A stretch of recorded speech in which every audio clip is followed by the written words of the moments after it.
तो वाहे गुरु को, जीसस को, जिसको भी आप मानते हैं, मन में उनका विचार कीजिए और मैं जो बोलूँगा मेरे बात उनको दोहराएं। एक बार कमर सीधी करेंगे सब लोग, एकदम जैसे जवान की तरह। हाँ, ऐसे ही। अस्तो मा सद्गमय तमसो मा ज्योतिर्गमय मृत्योर्मा अमृतं गमय। ओम शांति शांति शांति। ओम शांति शांति शांति। हम सब जीवन पर्यंत सीखने का प्रयास करते हैं। हम जब छोटे थे और बहुत बालक थे, तब से लेकर और मृत्यु तक हमारा सीखने का प्रयास चलता रहता है। कैसे सीखते? हम जब छोटे थे, बहुत छोटे बच्चे थे, भूख लगी, बोल सकते नहीं है, बहुत है, तो क्या किया हमने सीखा कि कैसे हम रोएं और रोने के बाद हमें दूध मिलेगा। सीखा ना हमने, सीखने का हमारा वहाँ से स्टार्ट हुआ। हमने गीले हुए हम बिस्तर में, हमने सीखा कि कैसे हम रोएंगे तो हमारी माता पिता हमारे कपड़ों को बदलेंगे। हमने सीखने का आरंभ किया। उसके बाद हम बड़े हुए, बड़े होने के बाद हमें स्कूल में डाला गया। स्कूल में हमने सीखने का आरंभ किया। जो एकेडमिक हमारा चलता है, हमने सीखने का प्रयास किया। उस सीखने के प्रयास में कुछ अच्छे नंबर लेते हैं, कुछ बच्चों के अच्छे नंबर नहीं आ पाते। हमने एकेडमिक खत्म किया, फिर हमारे साथ थोड़ा एक्टिव रहो। जो वैसे जीवन होता है उसमें आए। हमने सीखने का प्रयास किया कि कैसे हमने जो ज्ञान प्राप्त किया है, उस प्राप्त ज्ञान से हम अपने व्यवहारिक जीवन में लाएं। हमने ये भी सीखने का प्रयास किया कैसे जो राजनीति होती है, उस राजनीति से हट करके हम अपने 100% देते रहे। हम और बड़े हुए तो हमने सीखने का प्रयास किया कि हम कैसे अपने बच्चों को पढ़ाएं, उनका भविष्य संवारें। और बड़े हुए 50 साल 40 साल 60 साल की आयु में आए तो हमने सीखने का प्रयास किया कि हम कैसे दवाइयों के बूते पर अपने दिनचर्या को व्यवस्थित रखते हुए कैसे स्वस्थ रहें। और जब अति आ गई, मतलब हम 80 साल के आसपास हो गए, तब भी हमने सीखने का प्रयास किया कि हम कैसे दवाइयों के सारे अपने जीवन को चलाएं। तो सीखने का प्रयास हमारा जन्म से लेकर मृत्यु तक हमारा चलता रहता है। और सभी का दिमाग एक जैसा नहीं होता। आपको अनुभव होगा कि कुछ बच्चों के नंबर ज़्यादा आते हैं ना, कुछ बच्चों के नंबर कम आते हैं। इस बात ये हमें चिंता में डालते कि हमारे नंबर कम क्यों आए, उनके नंबर ज़्यादा क्यों आए। और देखा जाए तो किसी भी दो लोगों का दिमाग एक जैसा नहीं होता। एक कहावत कही जाती है कि पिंडे पिंडे मतिर भिन्ना कुंडे कुंडे नवा पाया, कि हर शरीर में एक अलग दिमाग होता है। और जो कुंड का मतलब जहाँ पानी होता है, जहाँ भी पानी के जो स्रोत होते हैं, उन पानी के स्रोत का जो स्वाद है, जल का स्वाद है, वो भिन्न होता है। आप लोग जानते हो इस बात को, जानते हो ना। ऐसे ही सनातन धर्म का एक बहुत प्रमुख ग्रंथ है ऋग्वेद। ऋग्वेद में कि 10वें मंडल में क्या कहा गया है? समोचिधस्तौ न समम विष्टा सम्मातरा चिन्ह समम दुहाते, कि हमारे दो हाथ हैं, उन दोनों हाथों की जो क्षमता है बराबर नहीं है। और ये साइंटिफिक ट्रूथ है कि हमारे दोनों हाथों की क्षमता बराबर नहीं है।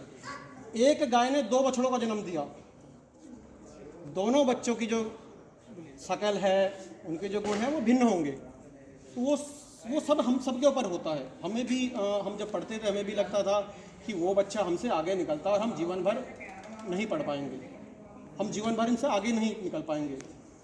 तो ऐसा नहीं है। अगर हम कमज़ोर हैं पढ़ाई में, उसके बाद भी हम आगे निकल सकते हैं। मैं आपको 2 कथा का वर्णन करना चाहूँगा, समय है।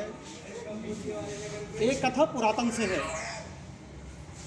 पुरातन मतलब कि सैकड़ों वर्ष पुरानी। और एक कथा मैं नहीं, जो वर्तमान चल रहा है उसका लूँगा। गुरुकुल में हम लोग पढ़ा करते थे पहले, जब हमारे जो वो थे आज से 700-800 साल पहले। वो एक बालक था, उस बालक का पढ़ाई में मन नहीं लगता था। कितना भी पढ़ ले, कितना याद कर ले, उसको याद नहीं होता था। तो उसके मन में एक धारणा आई कि मैं कुछ भी कर लूँ, मेरा भला नहीं होगा। वो निराशा में चला गया, मेरा भला नहीं होगा, मैं कितना याद कर लूँ मुझे याद नहीं होगा, जबकि ऐसा नहीं होता। अभ्यास हम करेंगे तो हमें आएगा, सब कुछ आएगा। तो वो धीरे धीरे बच्चा पिछड़ता चला गया। अध्यापकों ने जो गुरु होते थे वो भी उसको अच्छी दृष्टि से नहीं देखते थे। बच्चे, वो टीचर उसी को पसंद करेगा जो बच्चा पढ़ने में होशियार होगा।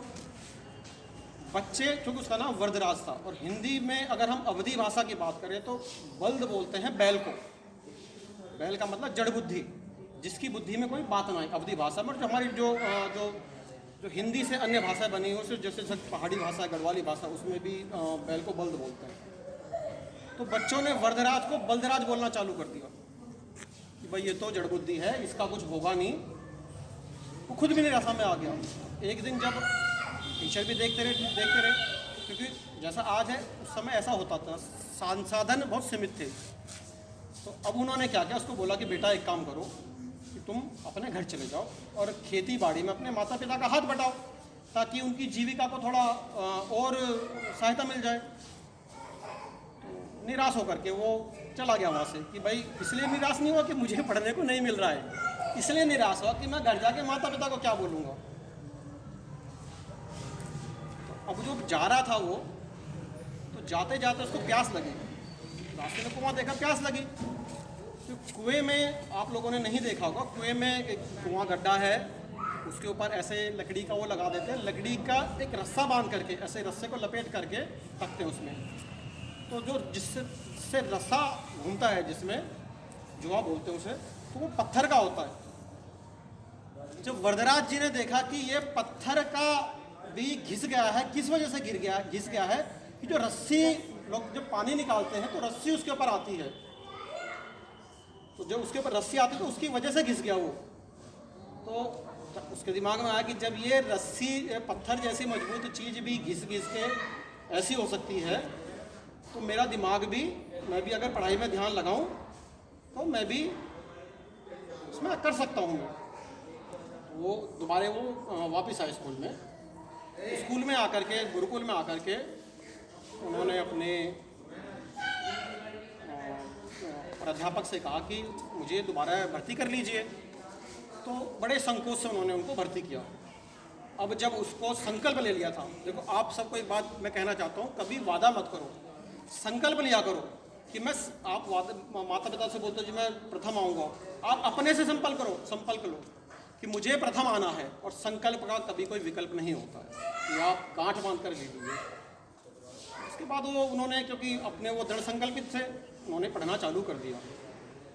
और अब जब उन्होंने पढ़ना चालू किया, निरंतर अभ्यास करते रहे, तो जो जड़मति थी वो जड़मति से सुजान हो गई। मतलब जो बुद्धि के ऊपर परत लगी हुई थी अभ्यास ना करने की वजह से, ऐसा नहीं होता कि वो बुद्धि नहीं थी, लेकिन अभ्यास ना करने की वजह से जो जड़ बुद्धि हो गई थी वो सुजान बुद्धि हो गई। सुजान भी हिंदी का टूटा हुआ शब्द है कि ज्ञान से परिपूर्ण हो गई उनकी बुद्धि।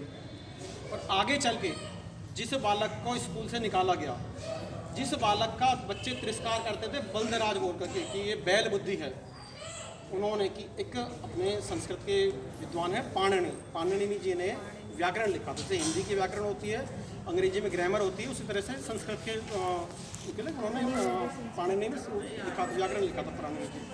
उस व्याकरण के आसान बनाने के लिए लघु कौमुदी सिद्धांत नामक एक ग्रंथ लिखा था, जिसके अध्ययन से वो उनकी जो ग्रामर थी वो आसान शब्दों में होगी। जैसे हम ऐसा बोल सकते हैं कि हम कुंजी होती है या फिर अनसोल्ड पे सोल्ड पेपर होते हैं, उस तरह से उन्होंने बनाया था।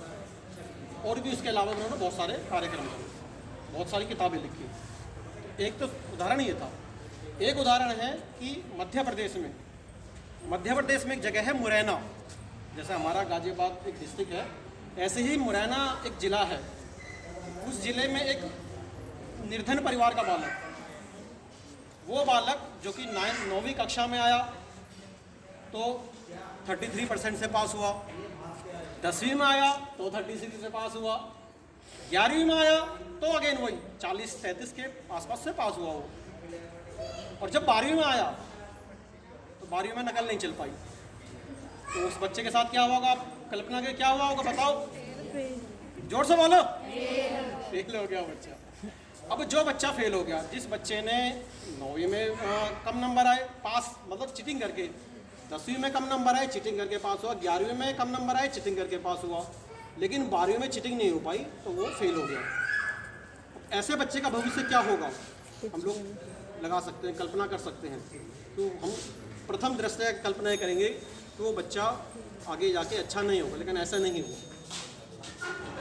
और उसने जीवन में बहुत से धक्के खाए उस बात में, जैसे तैसे